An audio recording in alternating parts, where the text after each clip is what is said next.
Voici le Choc-Flex, un revêtement de sol produit de A à Z dans cette usine de Château-Renaud.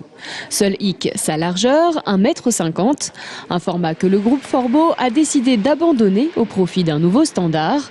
L'usine Castel-Renaudaise était la dernière équipée pour ces dimensions et avec l'arrêt de cette production, ce sont près de 40 emplois qui sont aujourd'hui menacés, malgré une moyenne de 900 000 m² produits par an. Nous ne sommes plus sur le marché standard. Et on nous dit que bon, on fabrique effectivement beaucoup de couloirs, de choses comme ça. Bon, jusqu'à maintenant, on a quand même un volume suffisamment important pour prouver qu'on ne fabrique pas et que des couloirs et que le produit à 1,50 m était encore viable. On en vend encore pas mal aujourd'hui, mais ce qui n'empêche pas que la décision d'arrêter est quasiment irrévocable.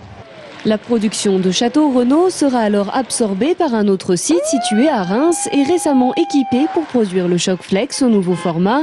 Mais pour les salariés, ce plan social est un deuxième coup dur. Suite au rachat de l'entreprise anciennement Bonarflore, 27 personnes avaient déjà perdu leur emploi. Je suis déjà licenciée en fait. Je fais partie du premier lot, du premier PSE.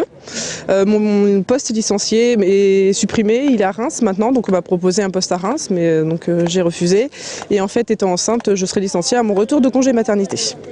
Tentant d'alerter l'opinion, les salariés castel-renaudais ne se font pourtant pas d'illusions sur l'avenir de leur site et militent maintenant pour sauver le maximum d'emplois dans une zone déjà grandement touchée par les licenciements et fermetures d'usines. On était une usine modèle.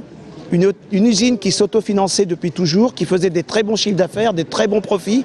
Et on s'aperçoit qu'en étant même les meilleurs sur Château-Renaud, au jour d'aujourd'hui, du moment qu'on fait partie d'un groupe très important, on en profite pour diminuer la masse salariale au plus et faire de plus en plus de profits. Prochaine échéance pour les salariés de Forbo, le 10 décembre prochain. À cette date, ils connaîtront le nombre exact d'emplois concernés, les services touchés et les indemnités proposées. Les licenciements, quant à eux, seront effectués d'ici le 31 juillet 2010.